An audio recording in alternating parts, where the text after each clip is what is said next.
Hey, everybody. Welcome back to another episode of the Strategy Game Podcast.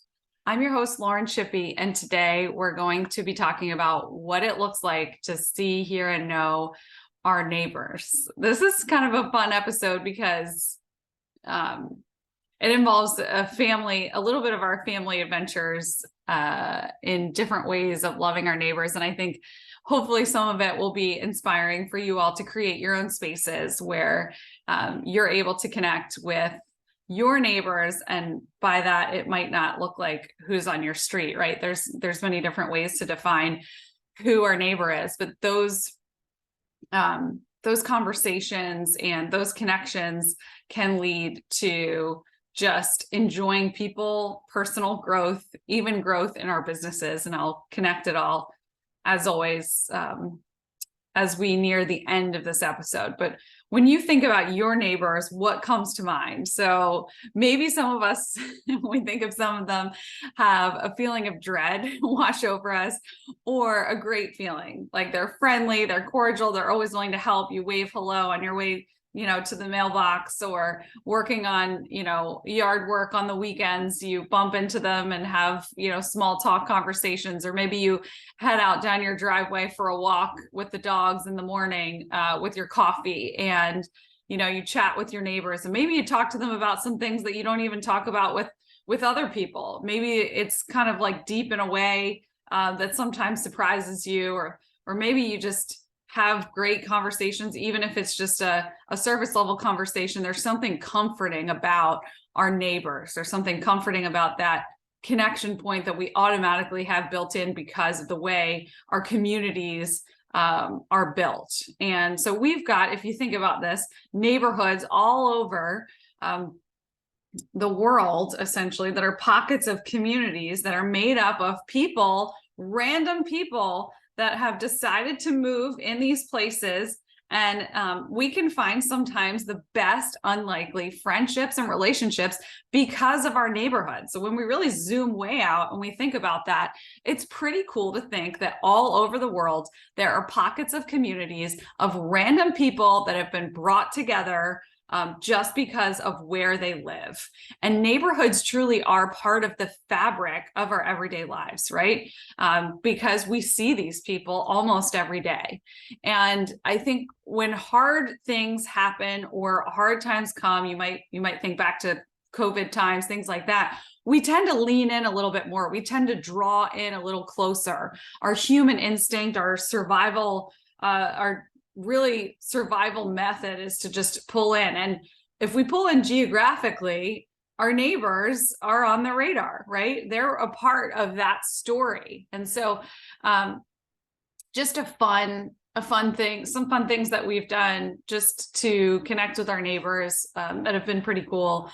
A few years ago, when my daughter was younger, my oldest daughter, she wanted to put together a neighborhood newspaper. She got this in her head that she wanted to make her own newspaper. She probably saw the paper somewhere and thought, I want to make my own. So she's quite the entrepreneurial spirit, always coming up with ideas. And this is one that we actually made happen. So there was a problem, though. We didn't have anything to put in our newspaper. So we got thinking we should survey our neighbors and create a list of questions to ask them, just like, random different questions, like your favorite joke, your favorite part of living on the street. How long have you lived on the street? Was there anything about this street that was here that, we didn't know about like long ago? And we put it in every neighbor's mailbox. And it was really awesome because almost every neighbor responded right away. And it was just really fun to read their responses. And we learned so much about our own street that we never knew before, and just really enjoyed reading all of their responses. So some of them towards the end of the street have lived here since the very beginning. The first houses were built on that street. And so where our house was in particular, there was no house, and it was just a wide open lot of woods. And so their kids, when they were younger, used to come and play on our lot all the time. They loved to play in the woods. And we learned that we used to have a family of foxes on our street. that there were 3 families who have family members on this same street, like generations. We have generations of families on our street, which is really cool.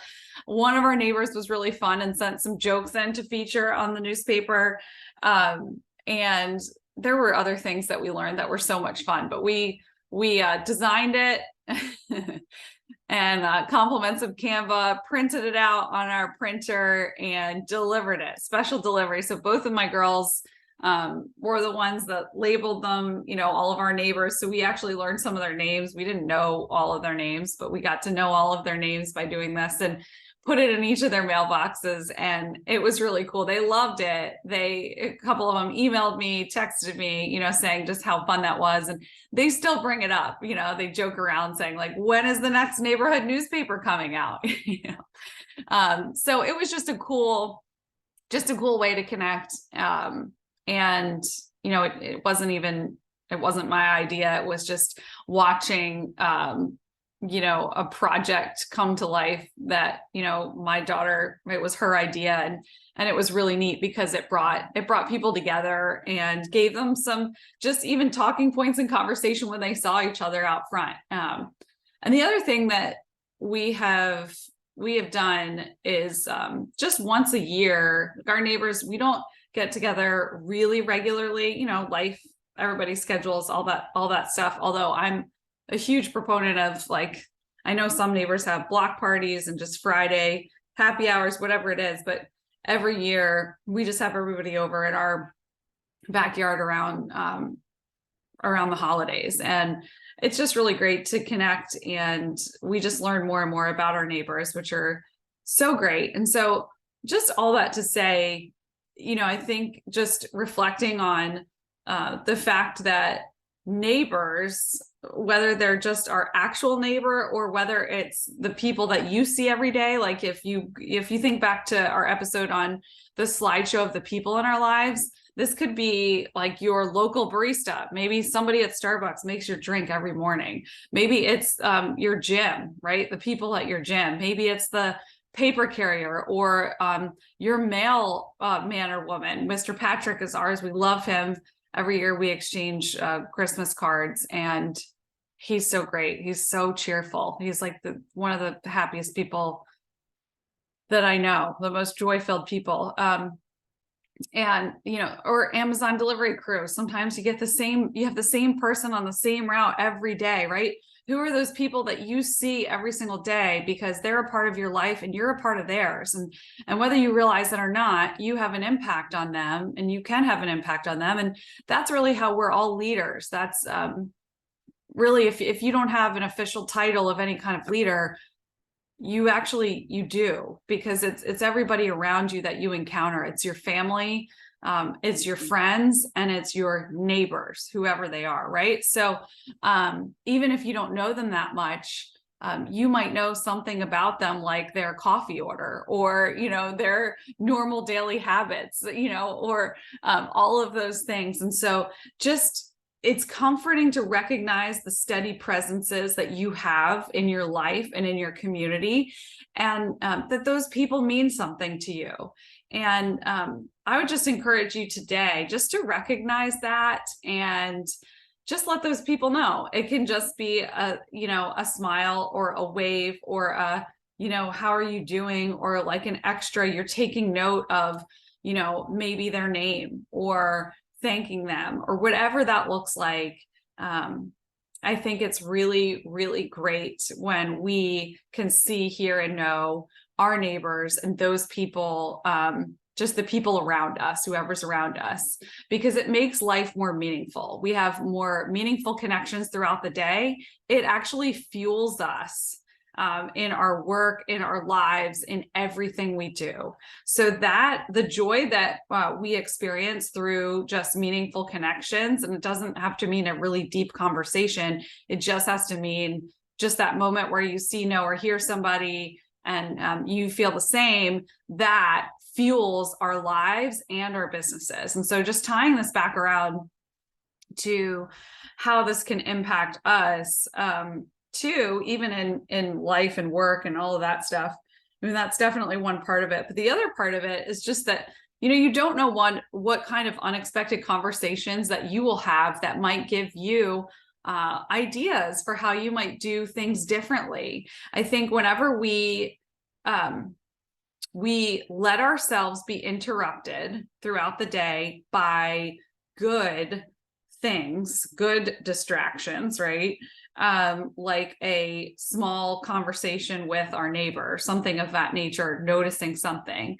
Those usually, what I find for me personally is that those usually give me ideas or some type of inspiration that I am using in my work or in a strategy with a business, or how I can see, hear, and know a customer for myself or a particular business, right?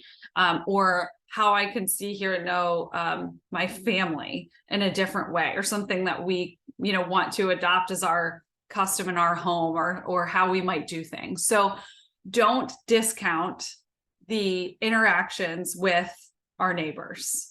That's all I got for today on this. Thanks so much for tuning in. And as always, if you want more of this content, you can head to www.storywork.co.